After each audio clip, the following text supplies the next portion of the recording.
All right, it's 6 o'clock on Tuesday, February 9th. We're going to call the Grand Rapids Town Board meeting in session.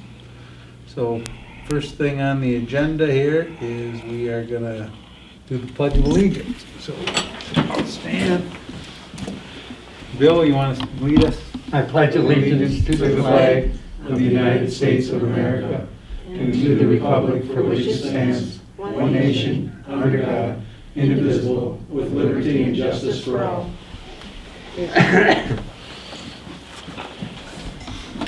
Item 2 on the agenda is, I guess, approve agenda for the meeting. I would just like to say something. I don't know why this can't be Zoom and why the chairman can't be here. You have your fire departments by Zoom. I think this is allow the public to have it by Zoom. Why don't we tackle that and have these meetings by Zoom, especially during this COVID? It's something we can look into. Okay, yeah, we can look into it.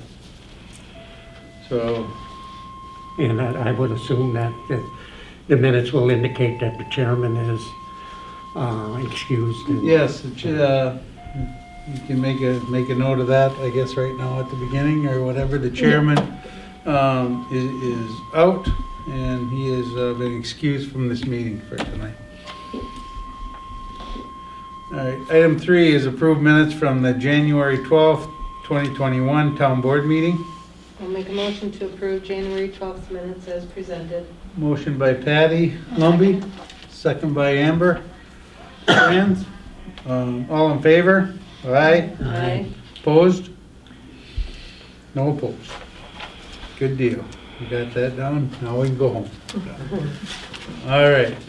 Item 4, public comments. People wishing to address the board will be limited to 2 minutes each for public commented, limited to a total of 30 minutes. And we ask that you, if you want to address something on the agenda, you're more than welcome. Anybody? I just have a couple comments for the board under this part. Name for the record. Robert Pyatt. I watched last month's meeting online, and I just want to clear up a few things that were said last month from last month's meeting. The reason the police chief and the fire chief and even the treasurer haven't been here, we've been excused by Arnie. So we've been told that if people have questions, they can call us, get a hold of us. I have, as of Friday, I am now fully immunized, so I will be at the meetings from here on out. And by next month, Chief Peterson will be fully immunized, and he will start attending the meetings as well. But the reason we've been absent is we were told by the chairman that we didn't have to attend to keep the crowds low at the meetings. I think we're all aware of that. I'm not aware of that. So, well, like I said, I watched the video the other day, and it didn't seem like that had been communicated, perhaps. Okay. So, anyways, you ever have any questions, get a hold of me. And then I know there was a little discussion last month on, and I know there was no action to be taken or anything, but as far as the Yukon, I have been using that I've been letting some of my members that are taking classes out of town use that. I know I had one of my members was taking a class in Marshfield 2 nights a week. So I was letting her take that up to Marshfield twice a week last semester. Sure. And then this coming semester now, it's going to be going to Marshfield 1 night a week and Big Flats 1 night a week to take either fire or medical classes. So it doesn't get used a lot, but like I said, if you guys got to get rid of it, you got to get rid of it. But as long as it's not costing us any money, the fire department definitely gets some use out of that vehicle. Good. So thank you. Anybody else? All right. Moving right along here. Okay. Monthly reports from departments.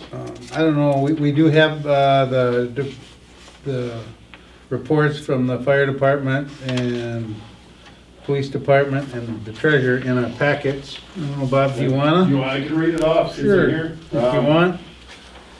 Yeah, since the last report to the board, the department has responded for 40 calls for service, consisting of the following. We've had 30, since last board meeting, there's been 31 EMS calls, and there's been 9 calls for service for fires, so compared to the same time last year, up 48% and up 56% respectively. We had 1 structure alarm, 1 gas leak smell, 5 mutual aid calls with the neighboring departments, and 2 carbon monoxide calls. Breakdown per township: 3 Grand Rapids, 1 Saratoga, 0 Grant, 5 mutual aids. EMS, I haven't been holding any EMS trainings during COVID. Fire, all the trainings have been split up into super small groups. And last month was pumping and drafting through the ice up at the potential spots that we would use up in Buren if we were helping them. So there was 1 meeting, 6 training meetings, officers meeting. Smoke detector program is on hold through the Red Cross till COVID settles down. 3 address signs this last month, not installed but ordered. And there were no injuries from town employees to report. Excellent. Thanks, Bob. Sure. Chief. I have a question to ask him if I may. Sure. Bob, just wondering how the fire truck is coming along. Is it getting painted or anything like that? Yeah, we should. I'm hoping, the last I talked to Doug, it's sounded like the week of the 22nd of February. There was a hiccup with the paint on it, but they're resolving that. At one point I was told the truck was through paint, but the body shop manager didn't look at the job ticket number, and he was referring to a truck from Grand Rapids, Michigan, not Grand Rapids, Wisconsin. Okay. So they're supposed to be calling me any day with a date on it. But they said the last estimate, likely estimate, was the week of the 22nd of February. Okay. So as far as the old truck is now listed with Brindley Mountain. That got on their website Monday morning, so. I looked at that and it looks pretty good. I went there and scanned through all the pictures and stuff. Oh, okay, yep. So this- One question. Hang on. Bill, she's got one more. And then my other question was, and you can refresh my memory if, as far as the dollar that was posted for that website, how did that listing price come about? I had a long discussion with the rep right at Brindley. Okay, Obviously, earlier this fall through the Chiefs Associations, I threw it out there at $69.9, and I about got laughed out of the county on it. And so then I talked with Brindley and I said, what should we list this thing? Probably, $40,000-$45,000. And he said, no, let's start out at 50 and see what we get for it. okay, so it was their recommendation and that's their business? Yeah, and I've been watching this for the last year, and that's what all the other trucks that are comparable to that are being listed at. They're in that $45,000-$50,000 range. He said our truck does look pretty good, so I made sure I put in the description that, the tires were replaced back in 2017. Right. That's a big ticket item on older fire trucks. And then I also made sure that I put in there that it's got all its certifications for pump testing and DOT certified and ladder tested, because the ladders are going with it. Mhm, okay, So we'll see what happens. Hopefully we'll get some movement here now that it's listed. okay, so it wasn't delayed or anything because of the paint job, that was totally the wrong Grand Rapids? The paint issue we had with the new truck did push us back probably 2 or 3 weeks. But that was just one of those things, human error. If that was the worst hiccup we had, we've had bigger hiccups building trucks before, but that was just another one. I don't want to blame it on COVID, but right now at Rosenbauer, they don't let anybody go from building to building, so they're all communicating via email, and it's just kind of a different deal down there. So anyways, that for whatever reason, the signals got crossed, and it didn't get into the paint shop when it was supposed to, and Grand Rapids, Michigan's truck went in instead. Oh, okay, so it So- wasn't a wrong color thing No. though? Okay, No. all right, thank you. That's something I want to. Okay. But the other thing I have on the rest of the reports is, so, Well, let's So stick I- to the fire one right now, and then we'll go to the rest of them. You got something for Bob? No. No? Okay. All right, so I think that's it for Bob. Then what do we got, Bill? What do you got in the rest of them? Okay, so, you know, I was quite surprised to hear that it was not a board decision to have them not come here. It was Arnie's decision not to have, and that's disappointing to me. I mean, because I asked several questions about, you know, why aren't they here? I see them in other meetings and things like that. They attend the fire meeting. And so, and I'm thinking, since we hadn't had a fire department or a safe police department, I really think that those reports should be made to the police and fire commission.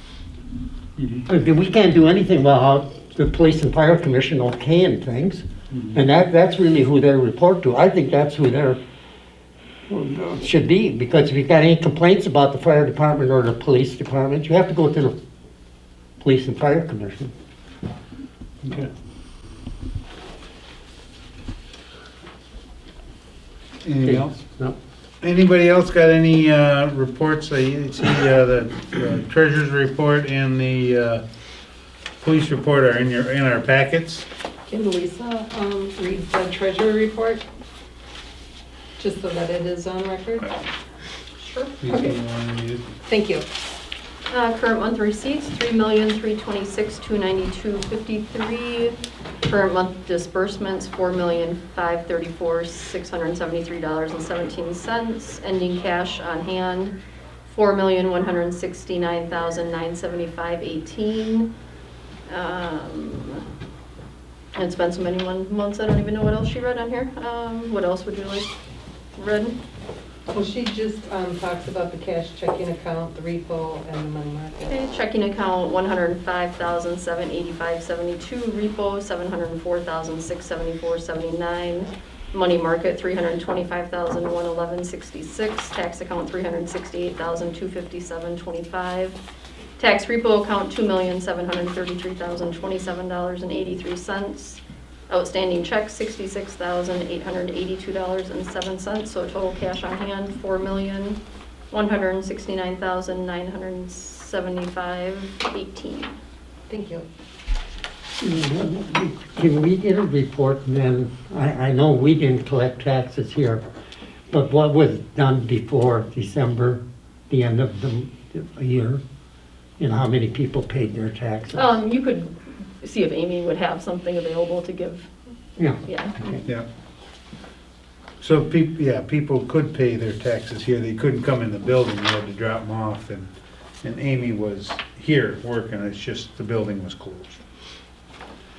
Yeah, I know. Okay. All right. Number 6. We have Craig, how do you? Roaring. Yes. From Superintendent from Wisconsin Rapids would like to give us some information. Absolutely. Thanks for the opportunity. Bill told me I've got about 2 hours and 30 minutes, so I intend to use every second of that allocated time. Similar to our library board meetings, right, Bill? Anyway, I am Craig Roaring, Superintendent, Wisconsin Rapids Public Schools. Also a proud Grand Rapids resident, 5040 Whitrock Avenue. So I'd like to lodge a formal complaint. No, I'm just kidding. The point being is that we are asking 2 referendum questions to voters coming up here on April 6th. And I appreciate the opportunity just to share the details with you and see if there's any questions that you folks have, knowing that, in your role you have contact with members of this community and of course members of others here within WRPS boundaries. The packet of information that you have here is, of course, not into the minutia and the finite detail that some of you may be looking for. There is other informational sessions that will be held in the future. Those are going to be both live streamed and recorded, so they'll be accessible pretty much any time. And I would also say if there's anything that pops in your mind or somebody talks to you about something that clearly you don't know the answer to, you're certainly welcome to reach out to me anytime. My contact information is on the very last page of this packet all the way down at the bottom. And that's by phone or email or stopping by the house if you like. Might have a cold beer for you, Wayne, you never know. But anyway, there's 2 questions. And the question 1 that we'll ask is what's called a levy override question. And that is, as the name indicates, garnering dollars via community taxes outside of what our state-imposed revenue limits are. The last time the school district engaged in a levy limit override referendum question was back in 2006. And through some smart money management, investing and so forth, those referendum dollars were spread out and spent over many, many years. And in fact, some of those dollars that were recently just expended in last year's budget. So do the math. That's quite a long period of time to spread those dollars out with regard to curriculum and technology purchases. So what does that mean? So what we're talking about in terms of a levy override would be simply continuing to maintain and operate the way that we are in terms of curriculum and technology. So let's take technology first. That's also integrated into curriculum because it's 2021. Pretty much everything is online or in a technology-based format. So that can be student computers, Chromebooks, laptops. That can be instructional technology such as back in the old days, we called them smart boards. I'm sure you remember in the district, like many others, they went around and put a lot of smart boards in classrooms. Smart boards, believe it or not, are no longer supported, meaning, like I think it's the end of this year, they don't even update the software to have them be functional any longer. So truly what they are, just a whiteboard or a screen for a projector. Now what they have is more of an interactive, touch-sensitive display, so kind of transitioning over to that with a multitude of other educational options and integrative sort of features. So it's the classroom technology piece, and how does that integrate into curriculum? Well, back in the old days, we thought of curriculum of things like textbook, workbooks, reproducibles, manipulatives, those sorts of things. So we have those items too, because of course there is still paper and pencil involved. There is still the use of textbook, but not quite as ubiquitous as it was, 10, 15, 20 years ago. And much of what we have to invest dollars in now has to do with like purchasing licenses and seats for kids. So you have a program or you have something that kids access, whether it be direct curriculum or whether it be an intervention or whatever the case may be. And there's a cost associated with purchasing that software, and then also for each kid to have a seat or a spot to access that software. That's kind of the way that technology-based curriculum has been implemented, and this is true for the most part across the country, not just here at WRPS. The $2 million a year for 5 years will be used to maintain and continue our purchasing cycle and replacement of curricular materials, all of those things I mentioned, and then kind of a refresh of district-wide infrastructure for educational technology and student-based technology. So that's question one. Question two is a $34 million bond issue question, and it incorporates a number of projects all rolled into that one question. Under statute, we can only ask a maximum of 2 questions per round. Otherwise, it would be very easy to split the thing I'm going to talk to you about into several parts and say, option A would be to do this, yes or no. Option B would be to do that, yes or no. We don't have the luxury any longer in Wisconsin under statute to do that. So that's why they're all, for the most part, boiled down into one $34 million bond issue question, okay? Every school building, if that were to pass, the $34 million bond issue would pass, every school building in the district that houses kids would have modified entrances to have greater security and control of visitor access. So think of some of our buildings, this is a fairly significant investment, $1 million plus. In other buildings, it might be $60,000 or $70,000. It all depends on what the current outlay and floor plan of the building looks like. So it's a fairly simple concept, and as it stands now, we do have the key card access. You do have to press the buzzer, and your face comes up on the screen, and then the secretary or school staff member will buzz you in. But in a lot of school buildings, you walk in that front door after you get buzzed in, and you can take a right and head wherever you want down that way. You can take a left and head wherever you want down that way. And unless there's somebody there knowing that you're coming in or school staff in the office, you can pretty much have, I'm going to say, free access to the building. Clearly, we're doing our best to control that. We don't have a lot of people or any running around schools undetected. But that additional layer of safety, as far as student and staff are concerned, is to migrate those entrances directly into the office. And then from the office, you would have access to the rest of the building. And so in some cases, you're talking about adding a couple of doorways, couple of doors, and maybe another breezeway as an example. So I'm going to buzz in, I'm going to get let in. The only place I can go is into the office, whether it be to my left, to my right, or straight ahead. When I walk into the office, I interact with office staff, get signed in, scan my license for that background check that we do on site, those sorts of things, and then I can go to the rest of the building if in fact I have access. In my presentation, which will be, of course, much more in-depth, you'll see what the plans are as well as the corresponding dollar amount for each of the facilities to make that happen. Clearly, it's a little bit more costly at certain schools over others, again, because of the floor plan and the arrangement. And the whole idea is just ensuring that visitors are funneled and have to report to the office prior to getting access to anywhere else in the building. That's really what the foundational premise is. So River Cities, for example, will be touched by that. Grant will be touched by that. Every school in the district that houses kids. A second portion of that, and a lion's share of that $34 million bond issue are some significant renovations at Lincoln High School. One of which is also adding the secure entrance, but at the same time, repositioning the offices that are there towards the front of the building. So if you're looking right at the front doors of Lincoln High School currently, we have that giant sidewalk area from the, that's the drop-off parking lot, the thin parking lot along the front. That large sidewalk area, that'll basically be taken up by new structure if this referendum passes. So that entrance, gets pushed out towards the parking lot. If I'm facing it, the left-hand side would be the new set of offices, again, controlled entry. And on the right-hand side would be the relocation of our existing library and media center. It would still be a library media center, but it'd be much more of a student resource center feel. So think about if you're on a college campus, not necessarily standalone like it is on a college campus, but kind of like a student center on a college campus. On that side of the building, it would flow directly into our commons area where kids are, eating lunch and hanging out in noon study hall and that kind of thing. It's where we got presentations in some cases after school for, a variety of things, group work and that kind of thing.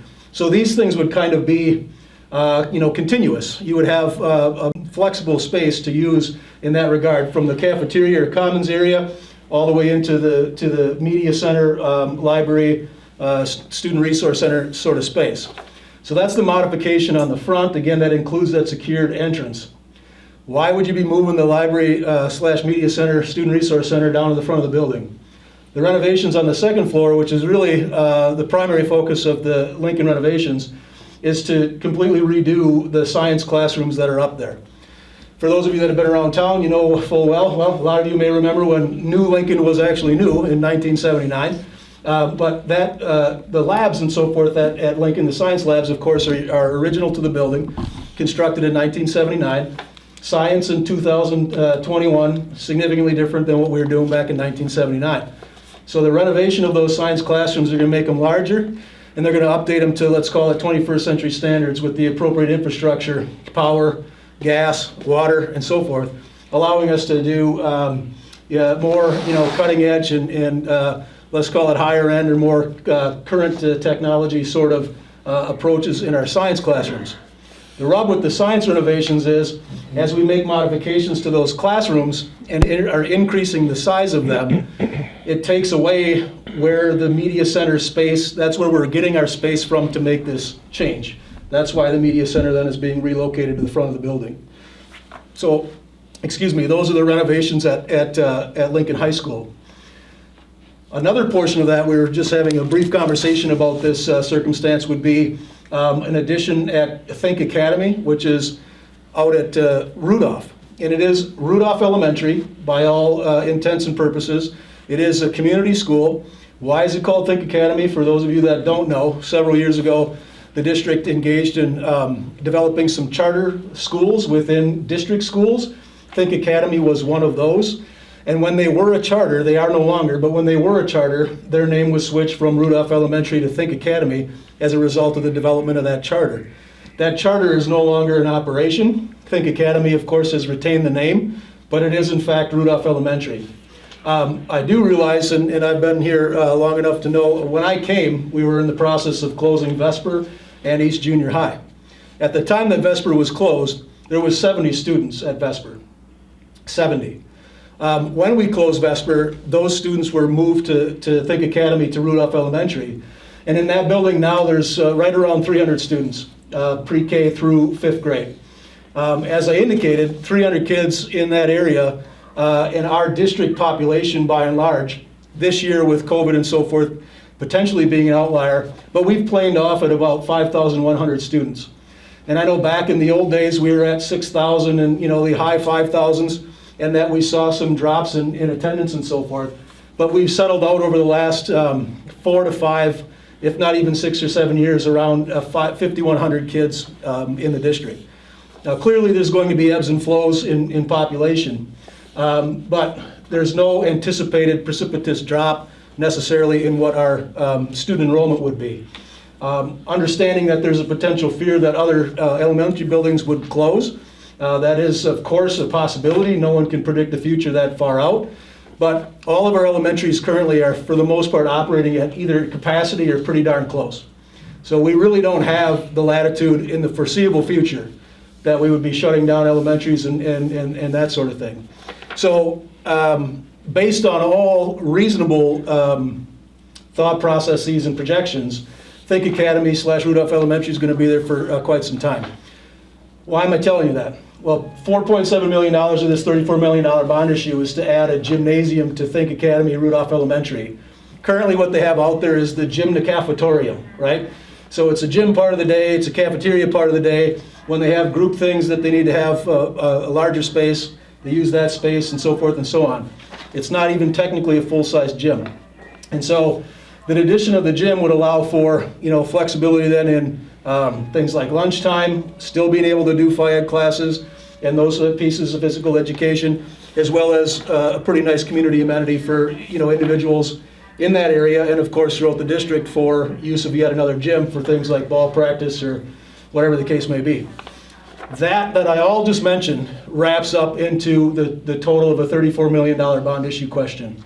As I mentioned, there is finite detail on the exact cost of each of these things that will be shared via the videos, and if you're interested, shoot me an email or give me a phone call or let me know before I leave, and I'll be happy to provide you all that detail. I didn't reference it here tonight because I don't want to misspeak and give you an appropriate number, and then later on you said 12 million and it's actually 12.4. I don't want to get into that nuance, but in general, everything I discussed, 34 million bucks. Now the $1 million question, okay, technically it's a 34 plus $10 million question, is what does this do to our taxes? And we've run calculations and have engaged in circumstances that are beneficial to the organization and to our communities via defeasing debt. And in fact, one of the last acts of our business manager, Dan Wagon, who's leaving the district, he's retiring after around 20 years here, was to defease a final portion of our debt. And as of board action last evening, Monday, for the most part, all district debt, aside from some very minor things that are out there, 0 interest, QZAB loans, these sorts of things, that debt has been taken care of, all to the tune of saving taxpayers hundreds of thousands of dollars in terms of interest payments and so forth. Just last night's action, according to Dan's calculations, saved district taxpayers about $100,000 by paying that off earlier, ahead of its projected payoff date. That process, in addition to other smart business and financial moves on behalf of the district, have positioned us to be able to ask both of these questions of voters. A $2 million levy override for 5 years and a $34 million bond issue. And if those pass, based on all projections, and I'd point you to the last page of that graph or bar chart, if both of those pass, our projections are that there are no increases in school taxes. There would be no increase in school-based tax. Because what happens is the new debt from the $34 million replaces, and the $2 million levy override replaces existing debt payments that we have been paying or would have paid that will now be falling off into the future. So as they say with something like a referendum question, timing is everything.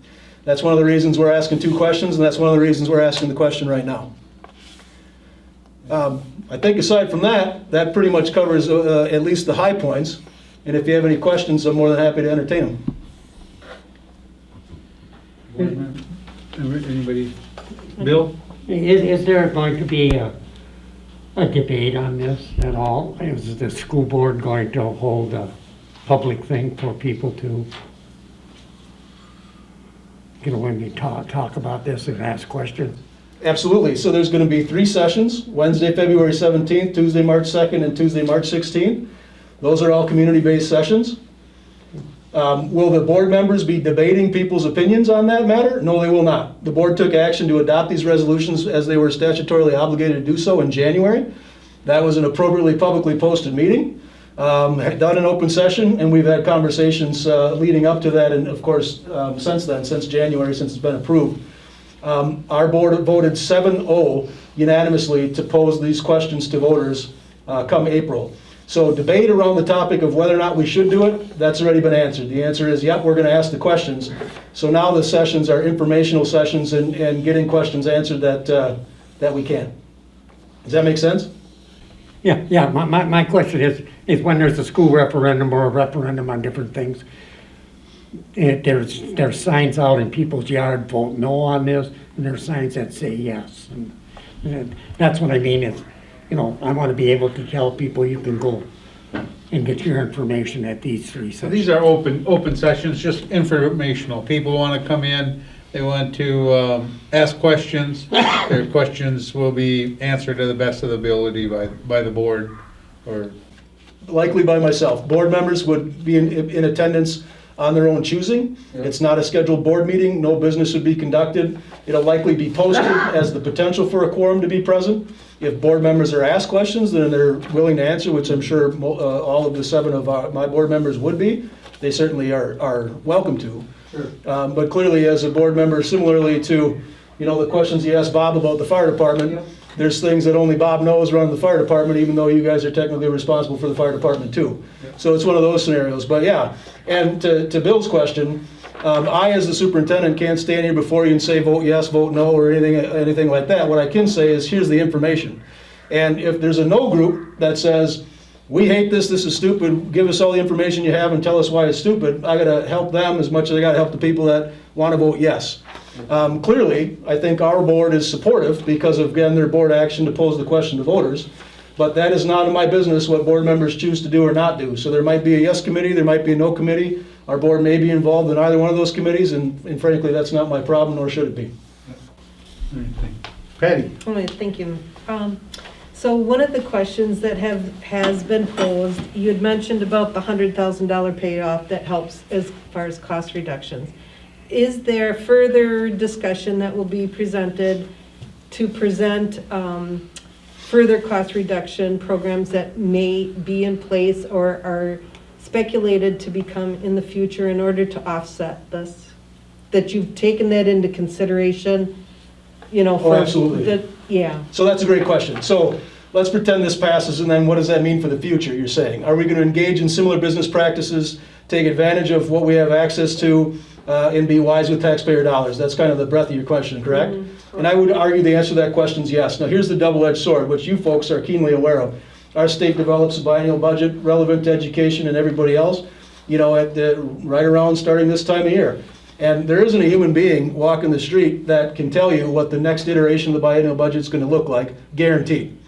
You know what I'm saying? So we are doing all of our work based off of projections until that biennial budget is set.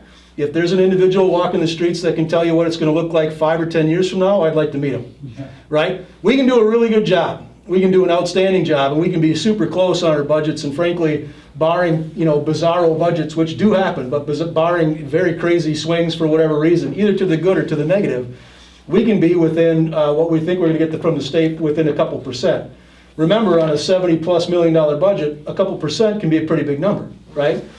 But with that said, as it stands right now, and I know the circumstances you always lead up to this, and this is what gives administrators a bad name, if you want the honest truth, is I'll tell you, we're not anticipating any tax increase knowing what we know now. 5 years from now, you can go, oh, school taxes went up, what the heck, right? So the point is then you have to be informed and explain why that might have happened at that time, and potentially take advantage of circumstances prior to that to avoid something like that transpiring. So you got those possibilities. You also have the possibility, as we've done in the past, of taking on debt, defeasing debt on a more aggressive schedule than what is outlaid as far as your bond issue expectations are. And anytime you do that, because there's no prepayment penalty, there's no nothing, it's kind of like paying off a car really, you are saving taxpayer dollars. The rub there is that you need to have room in your budget to be able to do that, right? And frankly, that would be our plan moving forward, although it may not be completely feasible at varying points in time. 1 year we might be able to defease debt, the next year maybe not, and so forth and so on. Yep. Yes, and that was my next question, was you had a nice chart on the back of this handout to reflect that in 2022, 2023, you're actually going to decrease the mill rates. That's proposed. And if these go through, so. If they do not go through. Pardon me? If they go through, they would maintain the same. Yes, correct. So anyways, with that being said, that was one of the bigger questions that has been proposed to me, was what's gonna happen with the taxes down the road. So I just wanted to make sure that that's gonna go into great detail at these presentations so that people get a true understanding about that. In terms of like the actual impact of my property taxes, or what Correct. various scenarios might hold? Yes, correct. Absolutely. So here, part of the rub is when we're talking about this sort of approach, because I will admit it's fairly atypical, right? So in talking about the potential of asking voters a referendum question or questions, those conversations were had about, okay, well, what's the right time to do that, right? And there's a school of thought that says, let's go ahead and do it a little earlier, because what if it does fail, then we have an opportunity to ask the question again, reword it, and potentially ask the question again before you might see a drop in the mill rate, that is going to be tough to claw back from, or so you don't stack taxes on, on people. On the first 2 years of the referendum, your taxes are here, but then in the back half, they're down here. See what I'm saying? So part of our conversation was, do we go into it planing that off? Now, I give you all that background, Patty, because it's pretty simple with regard to what these projections are. Under normal circumstances, what we'd say is, all right, we're at a 9.73 this year. Our projection for next year is 10.1. Now, what's the impact on $100,000 worth of property, right? What does that mean in terms of school taxes? Then what's the impact 5 years from now as all of these things start to add up? We don't have that scenario because of our ability to have levers to pull and our ability to moderate the mill rate, particularly if we pass a bond issue and a levy override question, right? So because of that authority, as you probably know, based on your ability to finance and make some modifications, we pretty much have latitude and control over the mill rate to the extent where the board could say, well, hey, based on what happened, we have access to $2 million in levy override and we have this bond payment. Do we need to levy all of that $2 million this year? Maybe we don't want the mill rate. If we see that it's going to rise slightly, maybe we don't want it to go up. So we would have that ability. Because you pass a levy override referendum doesn't mean you're obligated to spend all the dollars every year. However, you're foolish not to, because, of course, you have access to do so. But I say that because you have the ability then to temper the mill rate, okay? Because you wouldn't have to. Now, with that said, in a lot of cases, if we're talking about, it's projected at 9.73 and we pass a budget, it's at 9.8, or 9.85. That's not a differential that taxpayers are even going to pay a lot of attention to. I mean, that might add up to, 15 or 20 bucks a year in your taxes, not per month, right? But if we do have scenarios where we get a wacky budget and things are starting to get interesting in terms of school taxes, we would have a number of options at our disposal prior to just saying, yep, well, c'est la vie, here you go, this is what it is. You know what I mean? And I share all that because normally when you're trying to pass a referendum, you're saying, here's our mill rate. If we pass these things, we're going to go here. And it's typically some number higher. That's pretty standard. And then you have all of these things that might fluctuate that, and they still will. Think property values. Property values in the district are on the rise. Our projections are based on a very minimal property value increase. Okay? So we're projecting like 2% per year. It's been way above that. 6, 7, 8% pretty consistently. So if we're projecting at 2% and it comes back at 7%, a property value increase, we're going to be low on our estimate of 9.73. See what I mean? Or pardon me, high. Technically, if you think about it, that's going to be higher than what it will be in actuality. Pupil count is another thing that impacts what our mill rate is. If we have 5,100 kids, give or take, 5 or 10, that's pretty much going to be your mill rate. If we see a precipitous drop, the mill rate's going to drop because we have fewer kids, can't levy as much per pupil. If those numbers go up, the mill rate's going to go up because, again, you have more kids. But the rub there is we don't see a ton of kids coming in anytime in the future. We don't see a ton of kids leaving anytime in the future. So this plane, we pretty much said, let's go with 5,100 across the board. I'll tell you why. You fluctuate 50 up or 50 down, it's not really consequential because we're beholden to a 3-year rolling average of pupil count. So you add 3 years together to get your average, and that rolls forward each year. Clearly, a swing of 50 kids in either direction is going to have an impact, but it would have to be 50, 50, 50 for 3-4 years before you feel that full impact. And in reality, it's 5,000, 5,100, 5,055, 5,125. You do the average, and it's whatever the number is, 5,110. Negligible difference between that and 5,100. So that's the other piece. And then the last piece, which is the most critical, frankly, to our budget would be our state aid and whether or not that state aid decreases. If state aid decreases, then typically, because of the revenue cap, that means an increase in local mill rate. We're projecting, because of what we know is to coming forward in our budget, would be flat state aid. And that would be a safe projection. So I could honestly, with a straight face, stand here and tell you, if both pass, 9.73 is technically a high estimate. And why would I not have numbers then of what would happen to my taxes if that, this, that, or the other thing? Basically, as I outlined. If it's 10, we can tell you what your numbers are, but we don't think it's going to be 10. If it's 9.6, we can tell you what your numbers are, but frankly, anything less than 9.73 is money back in my pocket. See what I'm saying? So to answer that question, we can absolutely, we can run scenarios. I can run scenarios all day long. We're not spending a lot of time on that because we don't have that scenario where we say, okay, if we pass one, here's what it's going to increase. This is the impact. If we pass the second one, here's what it's going to increase. This is the impact. If we pass both, here's the increase. This is the, you see where I'm going? Because typically that would be the presentation. In this regard, if we pass the $2 million levy override and not the bond issue, if it's not abundantly clear, and I'll call myself out on this, your taxes are going to go down because we're not going to have to pay on those bonds, right? If we pass the bond issue but not the levy override, they go down just slightly because it's the $2 million a year. So in giving or taking on either one of those, again, I cite back to timing because a follow-up question might be, what's so wrong with letting the mill rate go down? And frankly, from a taxpayer's perspective, nothing. But from a person that is invested in education and wants to see modifications to our facilities, keeping up with the times, you know, we don't have to be cutting edge and we don't have to be the Taj Mahal, but part of operating decent and well-equipped facilities has to do with garnering more people coming into the community, wanting kids to attend our school buildings. Safety and security, of course, is a no-brainer. That's easy to talk about. You know, so there are pieces. And when I talk about a levy override and purchasing curriculum and technology, do we want to do that or do we want to cut staff and programs? I mean, that's a pretty easy thing to lay out because we need materials for kids and you need teachers to teach kids. But if we don't have access to those dollars, one thing's got to give. So what you do is you piecemeal things together, you defer maintenance. You guys have been through this song and dance before. And there's our things that we have as deferred maintenance that need to be taken care of clearly that we'll check off the list over time. But you lose something like access to $2 million a year on for a 5-year basis. That's $10 million we don't have access to spend on basically kids and programs. And when 80%, 75 to 80% of our budget is in terms of human resources, you know, staff members and programming, what that means is it's a direct, you know, turnaround and cut to what we can offer our kids in our community.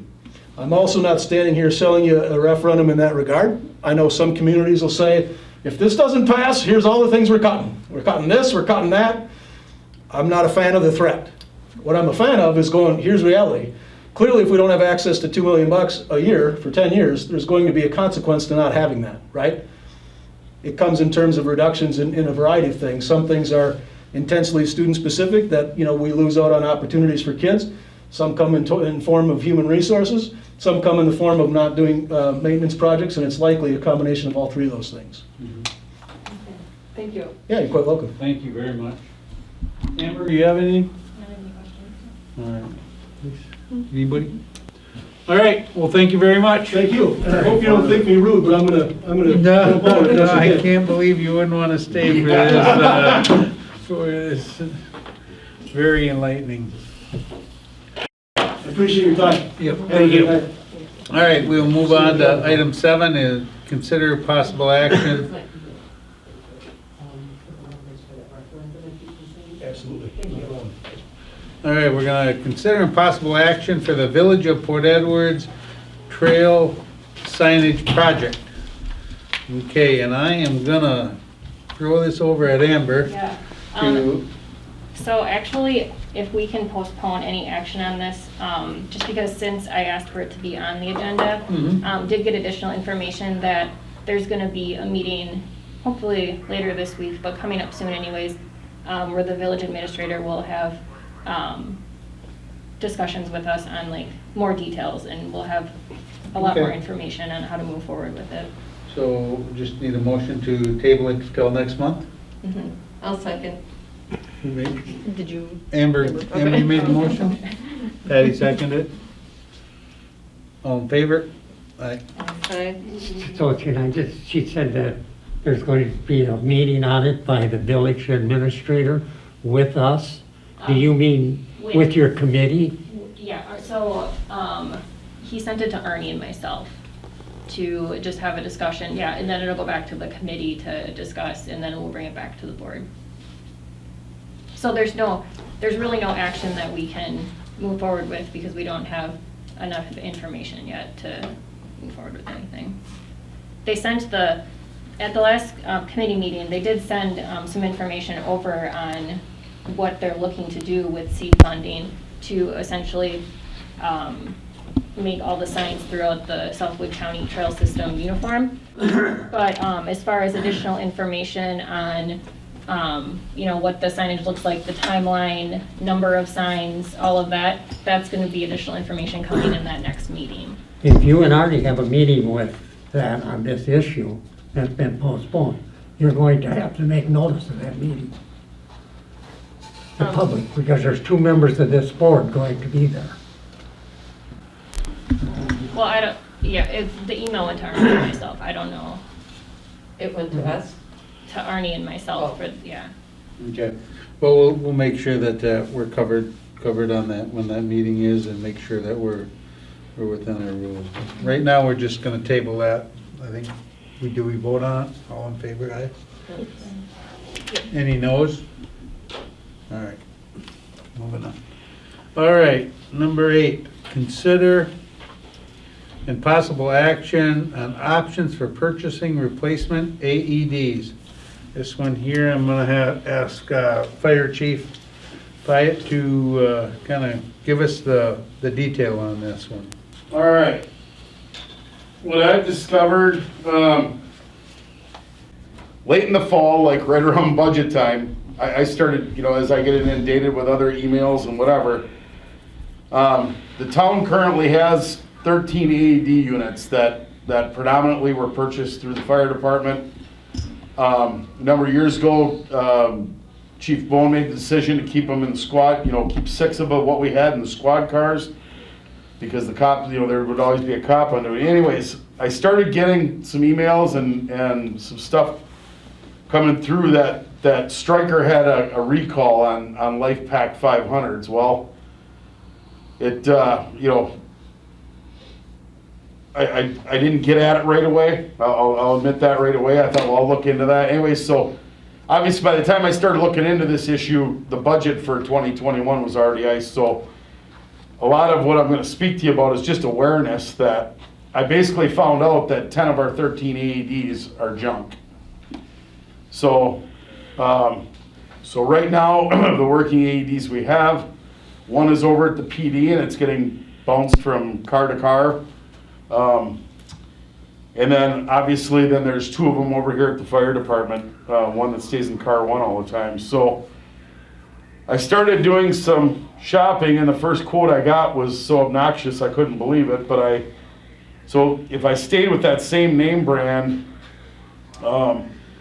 which was Physio, which is now owned by a company called Stryker, which is a big medical company, they will not, I first called this AED Superstore, which I thought they were out east, but they're actually from Minocqua.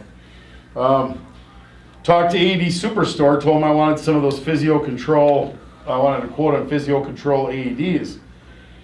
And the salesperson said, well, we can't sell those to you. We can't sell them to fire departments, hospitals, or ambulance services. You have to go through Stryker to buy those. So anyways, so I ended up getting a hold of Stryker. Their regional Wisconsin rep got a hold of me. And he sent me a quote for 10 AEDs for, you guys got it in front of you, $24,232. Was that the grand total? Yeah. So I was like, holy cow, that's, they're online cheaper than that, So I called that AED Superstore back because they have several brands that they carry. And they're usually the cheapest resource to get parts and pieces for these. And I said, what do you got for other brands? I said, can you sell me Philips or Zoll or any of the other ones that are out there? And he said, well, absolutely, yeah. He goes, the physio control ones are the only ones I can't sell you. He goes, we actually got a hell of a deal going on these Philips brand ones. So as you can see, that other quote I gave you guys, between the promo on the Philips brand, and then they would give us $300 for our trade-ins. The only kicker is there, I'm gonna have to ship those, but anyways, so the quote for 10 new Philips AEDs is $99,2120. So I realize this isn't a budget item. I guess I'm just bringing it to the board.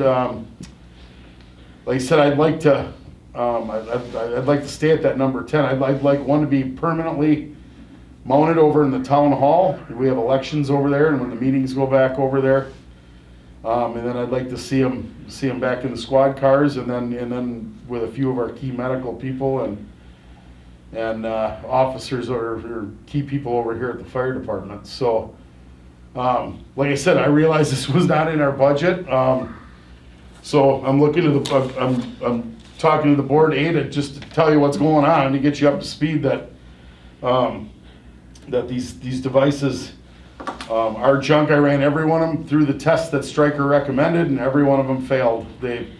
I don't know true or not. I know Gary down at United said, he goes, well, I remember Apple phones got sued a few years ago because after 2 years they'd make their phones go slow. Well, I got these AEDs. I wonder if they don't do the same thing to those, make them where once they're sold, they don't work anymore. But at any rate, the usual warranty on AEDs I noticed on both units is 8 years. Those LifePak 500s we've had for 10 or 12 years. So I know Don had replaced 3 while he was early in his time as chief here. But I guess I'm looking for some advisement from the board on what some options would be to replace those. I'll let, does anybody, you got some questions, Patty? So, one of the things that I have been reading in some of the local newspapers, they were talking about how some of the foundations in town are granting money to fire departments. I'm wondering, did you by chance work with Amy or our treasurer, or check around to some of the foundations in town to see if there's any grant money? I guess I haven't. Obviously this came up, I don't want to say suddenly, I mean I started, but like I said, by the time I started looking into this, like I said, the budget was iced. I haven't looked per se yet to go around and solicit to see what funds would be available for it. It took me, a few weeks to get all the units gathered up, get them tested, Okay. so like I said, So I would be willing to help as far as working, to see if there's any foundations that would be willing to donate grant money to us. And then in the meantime, I guess I would like to see that you would work with our treasurer to see if there's any grant money through the state or anything like that. This time, I think there's a lot of grant money out there, and I think this could fall into one, but I'd like to see research done with that prior to making any motion. Okay. Bill? 2% dues. I cannot use 2% dues on defibrillators. Have you, I noticed you're one of the few fire departments and police department. Why don't you go through the Police and Fire Commission? I mean, that's what most cities does. And then the Police and Fire Commission comes to the boards or the city councils and things like that. And there was the thing about, you don't have enough meetings with the Police and Fire Commission, and I think that's where you should be. I think these things should be coming from the Police and Fire Commission. Okay. I guess we're talking about defective Anything else? equipment here. Yeah, I think you should be talking to the Police and Fire Commission about defective equipment. Okay. Amber, you got anything? Okay, so I do agree, Patty, I think we should look at opportunities for some grant money to see if it's out there. Okay. But I also believe. And I get, yeah. But I also believe that these are a very essential part of what we need in our squads, I can think of a couple times when they were used, you know, and they're critical to have. We don't have them. A lot of municipalities got them in every single building. Yep, You know? and so to find these 10, for $10,000, $9,921, I think, is Philip, what's the brand like for Phillips? Are you comfortable with that? Yeah, there's, like I said, there's like 4 big hitters in the AED business. Obviously, Physio Control / Stryker is one of them. The Life Pack was a derivation of that back years ago. Zoll is a really big one. Philips is a big one. I think G makes some. I called down. I did make some calls to United and one other paramedic I know for another agency said that, you know, with their and the AEDs are pretty much, you know, the technology in them is pretty much the same as your. But I know, you know, like as far I even talked to United as far as, you know, when we were using an AED on a heart patient before they get there, if they had any issue, and it really doesn't matter because we keep our AED hooked up to them. Once they get theirs hooked up, then we pretty much remove ours. So Okay. It's not a thing where they can come plug into our pads because they'll put their own on. Sure. But Sure. So I really think this is very essential, and it's too bad that these are per se junk.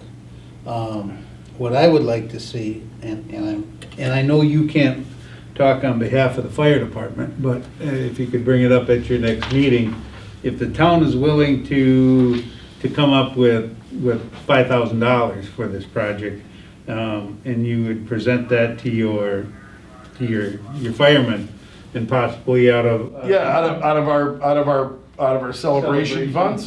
Yep. or whatever, you could come up with. Absolutely, and I'm not opposed to us kicking in something towards it. We could get this project going. With that being said, we still pursue the grant option, because I don't know if through some of the foundations or Amy, and if any money we do find for that, we would just you know, Okay, I can split it, start looking pay into it, some. Pay it back there. So I would like. One more thought about that. Yep. So, did you check with other departments that utilize, you said the one that you're looking at? The purchasing? Phillips? Yeah, the Phillips, that someone else utilizes that same, that they're going to be in the time frame to purchase some too, because I would assume that you would get quantity price breaks, the more the better the price. Yeah, because I did pose that question to that rep at that I've been working with at AED. I said, Superstore up there. I said, you know, are you going to get better pricing if you buy 10 of them than if you buy one of them? He goes, well, absolutely. He said, you know, you know, we're way more willing to work for 10 of them than we are for one, and so. Yeah, those are all things I could look. I could see if anybody else in the areas in the would want to go in on a coal purchase type thing or something. Maybe. And what is the Knock the price turnaround? down. Yeah, what is the turnaround time from the time you place your order? I'm assuming you could get them within a couple of weeks. I guess he didn't indicate that there was a long wait on them. Because now with COVID, there's manufacturing issues. With Oh, blood, yeah, you know, that's so why. I was just curious about that, if you had. I can certainly time to call be up there able to and, call and ask if there was somewhere that you could hook on some additional, you know, if someone else is interested in that. With this community, as many fire departments as there are, I can't see, you know, even if you get 3 other fire departments to buy 2 or 3, you know, you're up to 15 or 15, 20, you know, and so there you go. There may be some cost savings there, definitely. Yes. Yep. And so if you could do that, Just, yeah, take a look at that. So, and the other thing is too, out of that, you know, this is for the entire town. I mean, the police department, they could do some cost sharing on this. Right. Because you know, they're the ones that are gonna have it they're the in their ones who have vehicles them in too. there. It should also come out of the police department Budget budget, as also. well as Right, as police the and fire department. So I'm gonna, I guess, Amber, you got any questions? I guess one question came up. So how like time sensitive is it? Because I know we're talking about grant funds and sometimes that can take a while, but I mean, 'cause obviously it's super important. Well, that's, yeah, obviously, the sooner the better. What we're doing right now is, like I said, I'm carrying one in car one. There's one that's getting, when I realized this has been evolving the last couple of weeks or 3 weeks, I went to Mel and basically said, I hate to do this to you, but you guys are gonna have to bounce this from car to car to car if you're okay with that, and they certainly were. And as far as time sensitive too, I mean, hopefully they never get used, you know, but, next week they could get used 3 times. I mean, in this cold weather, I mean, you guys been running pretty hard here lately, and, to say the least, and we definitely appreciate that, but, you know, it's, to not have them, I think we can come up with some options to cover the cost, so, any other questions from anybody?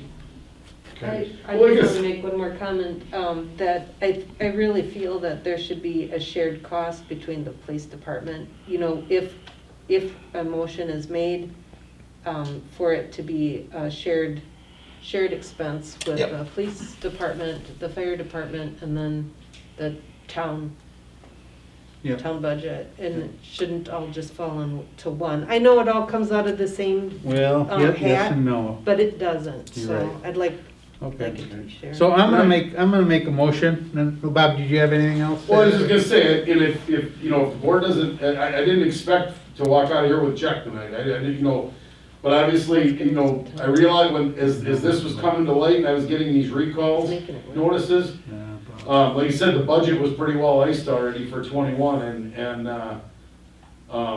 so I realized I'm coming to you guys with an expenditure that was not budgeted for, so. Okay. But like I said, on the other, it's a pretty vital thing, I I- guess. And So- that's why I think we need to, or I'd like to Pardon? make a motion and act on that. My motion is gonna be that we grant or look at, $5,000, towards the purchase of these AEDs, with the cost sharing, between, like I said, the police department and the fire department's gonna take on, you know, the remainder above and beyond the 5,000. And then the town money, also participating in that. And that we move to get 10 of these ordered. Now, if you get another department or whatever to pitch in, or I can and definitely if do there's some grant grant money, see money, if anybody else is in the market, right, and if there's grant money, we'll reimburse, those departments that the money was allocated. okay. Can I And just which ask one you to is it? clarify? Yeah. Which one is it? So the grant, the motion is for $5,000 to be towards the purchase of 10 AED Okay. units. Coming from town funds and then figuring out later where it's coming from? Yes. or- Yep, absolutely. Okay. Which would be partially, cost shared between the police department and Police department, the fire department, the town. and the town. Dividing that 5,000 between the 3. Well, if the fire department's Yes. gonna kick in $5,000, Mhm. and then we're gonna want them to take more? Well. No, it'd be- I didn't know if you meant I- 5,000 from fire department's own fundraising Yeah. funds and then the other 5 between FD expense. I guess, and yeah, town. we can look at that, if that's gonna, yeah, there's cost sharing between the 5,000 Okay. for, Yeah, so you're looking at item number 861304-CO1? Is that the one? 861304-C01. For the total of that 12,317, No, where, is that what that is? on the back, No. it's for a total of $9,921.20. Yeah, Oh, back they there. take money off for the trade-ins, Oh, okay. so that gets it down to 9,921.20. Okay, So the fire department the town would pay $5,000 and that's equally divided between the town, the police department and the fire department, the 5,000, and then the balance of the 49,2120 would be from the funds of the fire department fund, I don't fundraising. know that we can really put that in a motion, because he Yeah. has, can we just do a motion Yeah. that you're okaying him to put $5,000 towards the purchase of 10? yes, Yeah, I just wanted to Okay. be Yeah. clear that that's how that's gonna, Okay. yep. yeah, and then also grant money, Yeah, and then again, we look, continuing. continue to look for grant money for, that clears mud. Huh? Yeah. What'd they do on that one? I think we got it. Okay, so there's a motion out there, is there a second? I can second that. Okay, Patty is second, any discussion? Okay, so this is the budget item, right? It wasn't budgeted for, and now we're making an amendment to the budget? Well, that's. Is that basically what we're doing? If this is the budget item, This is not a budgeted item, this is an expenditure that, At What- this, It'd be like a transmission falling out of a truck and we have to right, fix at it. this Yes. point, I wouldn't say it's an amendment, because that 5,000 is gonna be split between, but Yeah. if it were gonna be that full initially, then we'd absolutely have to do an amendment for the 5,000. right, but it's not. and the $5,000 that we have, or $6,000 for the workman's comp, why can't we use that? No. Since it benefits all the town, That would be. that'll take care of it with the 5,000. That's, I'm good with that. that's an option. Because that fund, those funds had gone into the general fund to Right, begin but with, it's so. in the Yeah. general fund. So do Yeah. we want me to amend the motion for that, for the $5,000 to come out of the Workers' comp. workers' comp? Yes. That's an excellent way to spend it, thank you. Good job, Bill. Thanks, Bill. My gosh, you surprise me every day. No. No, excellent, excellent discussion, and that's a perfect, good use for it. Okay, so we got a motion, amended motion, do we need, Well, now you need to vote on the amendment. Do you, well, I'll, well, yeah. I'll second the Okay. amended motion. Okay. Okay, so the amended motion is to okay Chief Pyatt to purchase 10 AEDs using $5,000 coming from the workers' comp check reimbursement with the, just leave it at that. yep. Okay. Leave it And then just they can like figure that. out what they, They can figure out what they wanna do from there. now you need a call for, Call for a vote? yeah. All for those in that. favor? Of the amendment. Of the Of the amendment. amendment. Aye, Aye. Okay. opposed? You're opposed? No. Oh, okay. I did not. Okay, okay. I'm gonna Okay. throw that under there. All right, Bob, so you got, Now you need to vote on the final, correct? You need to vote now, The okay. motion as amended. the motion as amended. All Thank right, you. we need a And I will second the Okay. motion as amended. All right. all those in favor? Aye. Aye. Opposed? How would we do? We're good. All All right, right. excuse me, folks, this is kind of a trial run here, so. All right, Bob, so you got $5,000 from us Okay, coming, awesome, thank you. so you can We'll do some creative financing to get the rest. do what you can do, and also, like I said, I I'll think Patty definitely had hit up a, the body for, like I said, we did pretty good on that gun raffle last year. And the boat project is pretty well wrapped up. I just, like I said, I just didn't wanna see the whole entire sum come from, right, but I want to see those things out there, because I really think they're Well, they're- important. You know, When you need them, you need them. yep, okay, thank you. Thank you very much.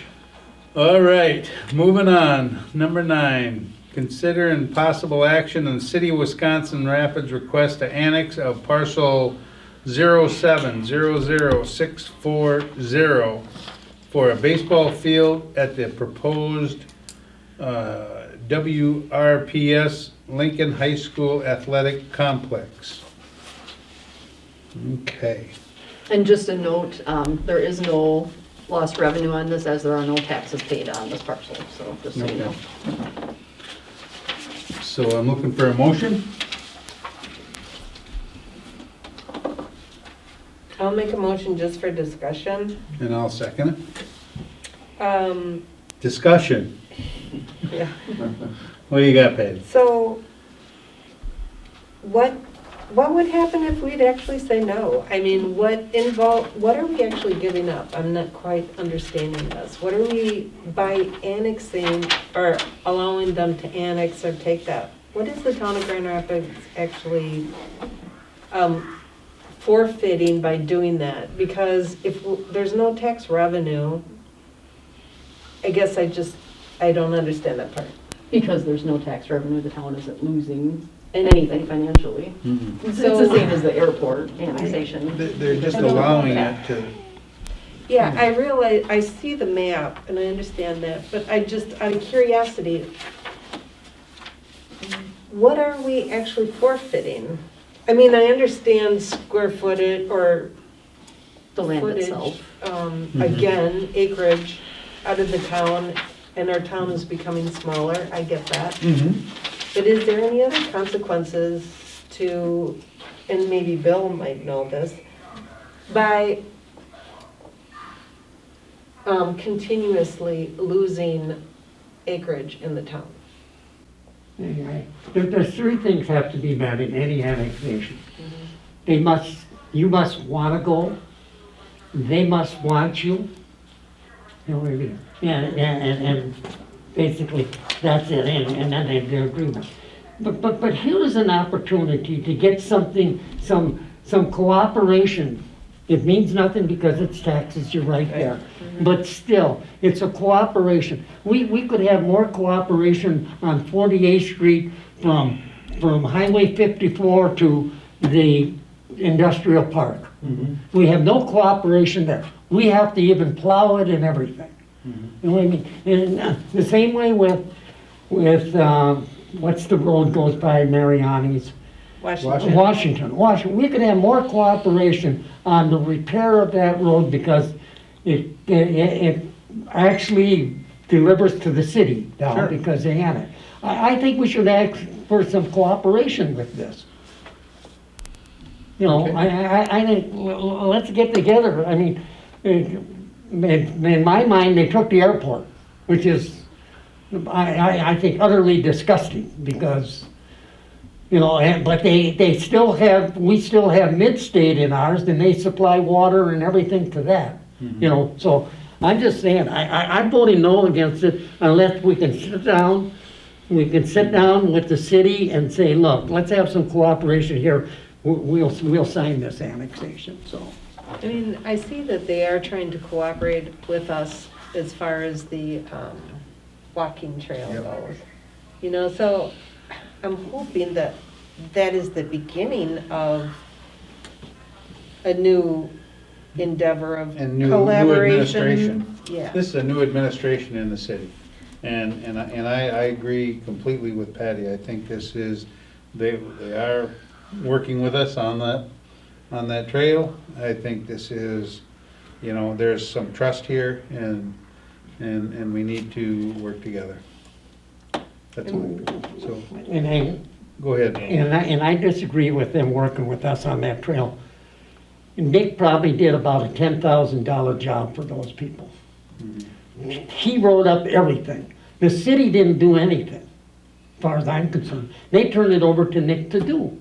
You know, that's not cooperation. Okay. Amber, you got anything? No, I don't have anything. Okay, so there's been a motion and a second. All in favor, say aye. Aye. Opposed? I'm opposed. 3 yes, 1 opposed. And we agreed to the annexation. Yes. That was the motion. All right. Moving on. Number 10. Consider impossible action. Consider- Oh, no, it is right. Yeah, consider impossible action on possible items to be placed on the Wisconsin surplus auction site.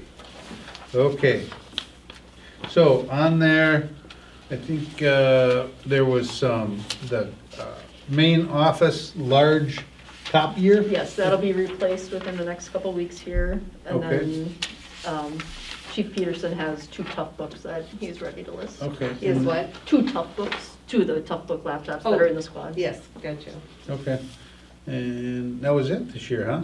Yeah, that's it. Nobody else has anything so far, but I wouldn't post this then until closer to the March, so then you could vote on it at the March meeting. So if anybody else has any auction items you want. If you got anything, Bob, you wanna look at? Nothing off the top of my head. Take a but look. who knows, after we equip this new engine, we might have. Yep. Oh, yeah. So anyway, so this is just the, get those items Yep. prepared, right? All I'll right, make a motion to approve the list of items presented. motion by Patty, I'll second it. second by Bill. All in favor? Aye. Aye. Opposed? Okay, ayes have it. Awesome. Number 11. Okay, this is Wisconsin statute 74.37, claim for excessive assessment by Michael and Celeste. Celeste. Yes, the list. Celeste Zerflu, in care of TMZ Trust. CMZ. CMZ Trust for parcel 0701906. And is this address? Yes. Correct. 2620 Ridgewood Trail. Okay, and in your packets, you will see that there's a copy of the claim itself, the minutes from the Board of Review meeting, recommendation letter from Bomar, and there is a letter from our insurance carrier, okay, for you to review. And what we And are, then a resolution also. and a resolution. So I think, acting chairman, that it would be beneficial for this particular item to totally read resolution 2021-2. Okay. You want to read it, Board? I can. All right. And if you read that, I would say now therefore be it resolved should be read. Because we're not gonna argue on the whereases, that this is wrong, and this is spelled wrong, or anything like that. Right. So I would say the entire resolution, the final of the entire resolution is now therefore be it resolved, and I think that should be read into the record. Correct. I don't think the whereases, the title of it, or anything. Just now therefore be it resolved, kind of is the motion that you probably want to have made. Correct. Okay. Yep. So resolution 2021-02, Town of Grand Rapids, Wood County, Wisconsin. Now therefore be it resolved by the Board of Supervisors of the Town of Grand Rapids that the claim of Michael and Celeste Zerflu as trustees of CMZ Trust filed with the town clerk on January 14, 2021 on excessive assessment of the real property located at 2620 Ridgewood Trail, parcel number 0701906, is hereby denied. The board directs that claimants be notified of this determination by the town clerk, and I'll make that motion. The motion was made, and I will second it.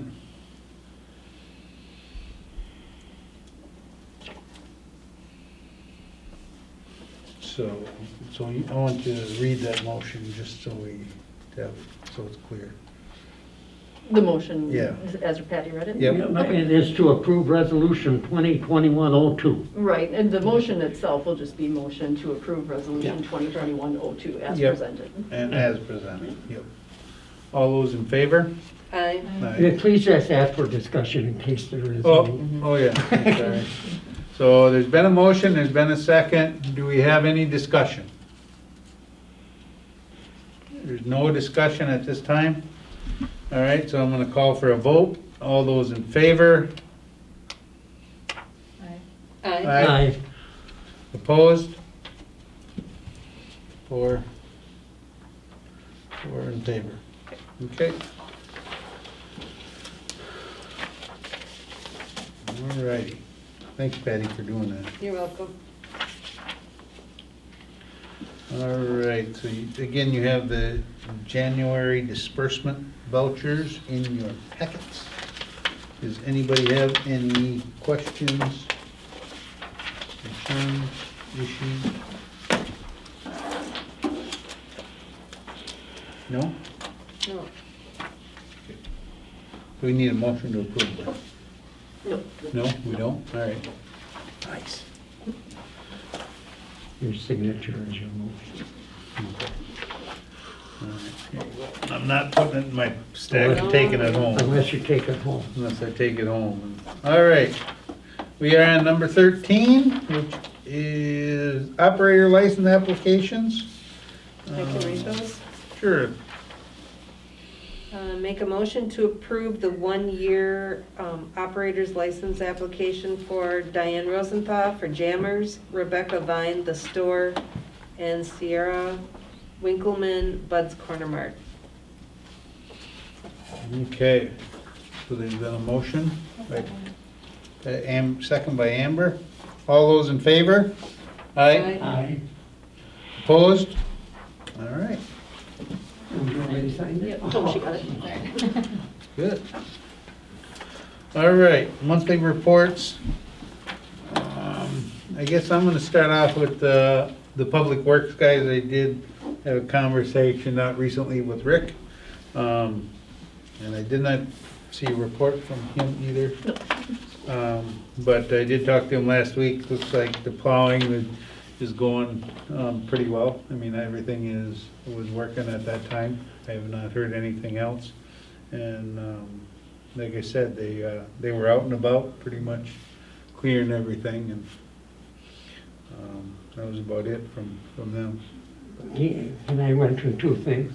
Sure. One of the things is that issuance of a hold back on your salt because of what it's doing to our water, what it's doing to automobiles and things like that. That was sent out to a lot of municipalities Mhm. through the state, and Did we get a copy of that? yeah, yes, I believe you did. Okay. If you didn't, I can send you one, because we got several of them from the county. Okay. And even the Towns Association, we got them I from. read the one with. Yeah, that's from the Towns Association saying ease up. And the other thing is this summer and last winter, I mentioned it to Arnie about 80th Street Bridge. And did you, Lisa, do you know if you got anything from the Highway Department? I have not seen anything, no. Well, the 80th Street Bridge was mentioned at the Highway Department. And it was the person that contacted the Highway Department and said that we're responsible for that sidewalk. We have Oh, the ice, sanding it and stuff like that. Did you know that? No. That's our responsibility. The county's responsibility is only the road. Just like the sidewalks are Here. for the owner and stuff like that, and we're considered the owner of that bridge there. And I believe somebody fell, you know what I mean? And that's like somebody falling on your sidewalk and things like that. Now, they didn't give any names or anything, but just to let our crew know that we're responsible for that on Okay. 80th Street. I'll give Rick a jingle tomorrow. Okay, Talk. I hope he knows that. Yeah, Hope- because they said at the Highway Department, I said, send a notice to the town of Grand Rapids about that. Okay, Because it comes from DADCAP, the state. okay, Okay, that's all I have on that. all right. Sounds good. So we're just gonna go across, Airport Commission. Again, Arnie is out, I don't know. He was at the meeting, yeah, the Okay. meeting went on, and Okay, Bill, do you have anything you No. can share with us, or? no, really, it was just quite routine. Okay. All right, recycling, solid waste, and water? You guys have any? No, but just to let you know, we have the minutes turned in from it, but our choose to reuse probably will, if we have one, and I think we're getting the permission, or got the permission from the board, but if we have one, it'll be the third Saturday in September. Yeah. If we have one, and we think we'll only have one, and it'll be probably back to the normal times, which will be from 8 o'clock in the morning till 2. But there sure is a lot of, because people are home cleaning. Oh, yeah, They yeah, got no place to put this stuff. yeah, I hear you. We're one of them. We're going drawer by drawer, you know? And then also, we talked about the brush pickup. Oh, yeah, the brush pickup. So and do stuff. we need to have that on next agenda? Yeah, I'll put that on the next agenda, because you did get the minutes for that, correct? Yes. Okay. Well, I believe so, I'll have to look, but. Yeah, so what we decided was to have brush pickup, or brush drop off, the last weekend. Oh, we'll have to, Yeah, let's I make can't sure. recall, it was like last week, in March and then going till like May, but I can't remember what week or what day we're proposing on starting. And we want to make sure that the town board agrees upon the dates and then the location of where, and then also having the Public Works aware of it so that they know that they have to push up The pile. the pile on Yep. that, so. Was this in your minutes from just your most recent meeting? Yeah, yeah. Okay, that I don't have your most recent one. okay. I don't- So, and this, just to be perfectly clear, this is for brush pickup. Drop off. No yard No. waste. No yard waste, no, I mean, as far as grass clippings Right, and, none. and Just like the miscellaneous. storm, it'd be like the storm Yeah. cleanup that we had Yeah, where it's there was brush. brush, trees, stumps. Yep. They take stumps too. Yes. Yes, stumps. Okay, cool. All right, So that'll be on their next agenda, please, On and the thank you. March board agenda? Yes. all right. Plan Commission, Patty. Oh, guess what? We did not have one single thing to discuss. Wow. So I'll we make did a not have a motion to meeting. adjourn. Yeah, there we go. So, yeah, Okay, well, I'll give another report next month. all right. Then keep it that long, that was nice. No, Yeah. no, not kidding. Right. All right, public buildings, we have not met. Everything seems to be running and the heat's on, so all's good. Legislative, I haven't heard, I know Arnie they're putting some stuff together. Yes, they are. I did ask him that we get one, put together here, and I'm sure I'm sure we'll have one soon. Public safety, We didn't meet. didn't meet. Economic development, Yes, so we did meet. So as far as Bill had mentioned with the railroad right away, Nick drafted a trail extension license agreement, and so that went over to the city attorney to agree. That will then come back to the Economic Development Committee to review, and then once that's more in a finalized form, it'll come to the board to be able to take a look at it and make any motions. Then will it not go to one of the city departments? Correct. One of the committee. Does it go to a committee or to the entire city council? It'll go back to their committee, I would think. Okay. Yeah. okay? And then, the only other thing we talked about was the Village of Port Edwards trail signage, and then, like I said, since then, got more info that they're meeting with all the municipalities just to basically reiterate the information they shared in there, and then next steps that they're proposing. Okay. Personnel, we did not meet.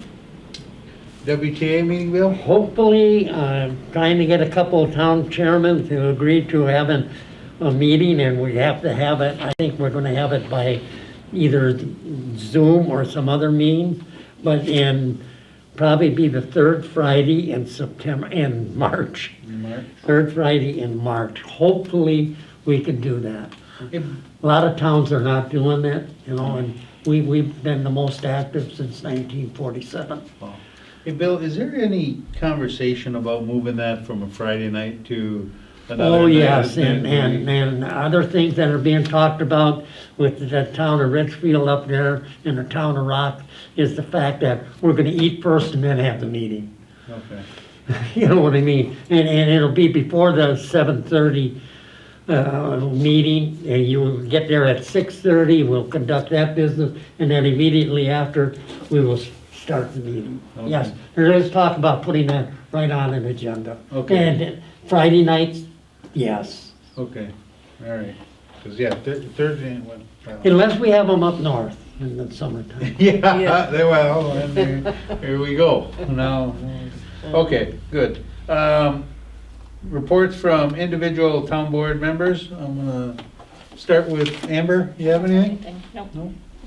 Bill? I would just hope that we would consider the salt thing. Okay. You know, even people in the public, I see people salting their driveways and stuff like that. You know, that ends up going in your water. You know what I mean? Sand. Yep, yep. Patty? I was just, saw that in the City Times that one of our, police officers was on the front page going through the drive-through, getting vaccinated at, the Wisconsin Rapids clinic that they had at the airport. Awesome. So I'll give this, Lisa, to you, and you can share that with David for his mementos. See if we can get him to sign that, and we'll Yeah. hang it on the wall for him. Okay, I got a few things. First of all, I gotta commend, the fire department, and Bob has been instrumental, Chief Pyatt, has been instrumental in getting the information out to our EMS members, our town board members, our, police and firemen to get their COVID shots. I can't tell you how many emails, text messages, whatever, he has really spearheaded that and made it, you know, so everybody's aware, they can get signed up, and really appreciate that. And also, all of our firemen, the last few nights, and they have been very busy. They have been on two structure fires, and then the mill. Last night was another one till 1, 2, 3 in the morning, and it's cold. And if anybody has ever been out there, when you're sitting at home in your nice easy chair and that pager goes off, boy, I'll tell you what, those guys who come down here and go out in that, Didn't you definitely. just have to man Take- Station 1? No, we were, I thought that's what you were called out no, for. Bearden was called to man station 1, then they got called out too. You only have so long, you know, you Yeah, well, wet okay. so much. And, Yeah, those, that was a big place, it was a house down by St. Peter and Paul Church along the river there. It was a big house, it was moving real fast, and like you said, and when it's below zero, anything that can go wrong will. You know, regulators freeze up, hose lines freeze up, radios, I A mean, lot of people driving over the hoses. they were having some issues with that. yeah. But a lot of our people were real troopers. We were on scene for 3.5 hours, I think. Yeah, and then, and like I said, in the cold, it's definitely so. One fire hydrant, didn't it freeze up? Yeah, we were having issues. That's a really old part of town, and the hydrant system isn't really good. It's kind of a dead end hydrant, or not real good flow there. So we ended up, our crew, one of the things we were tasked with was we went about 4 blocks away and ran LDH all the way up to the scene then to feed their ladder truck. So, Oof. yeah. And then you gotta repack that, that is not We a, just got it repacked a few hours ago, so. yeah, that is a job. So anyways, much appreciated for all this, and especially this cold weather, you know. Stay inside if you can, stay warm. So that's about all I have there. Public input, people wishing to address the board will be limited to 2 minutes each with a public input limit to a total of 16 minutes. Anybody have anything? Shirley, nothing? Nope. You got anything you want to raise or something? Yeah. There you go. Been 25 years. All right, future agenda items, I think we got that listed, and if there's anything else, we can let Lisa know. And then we'll go to number 18, the town of Grand Rapids.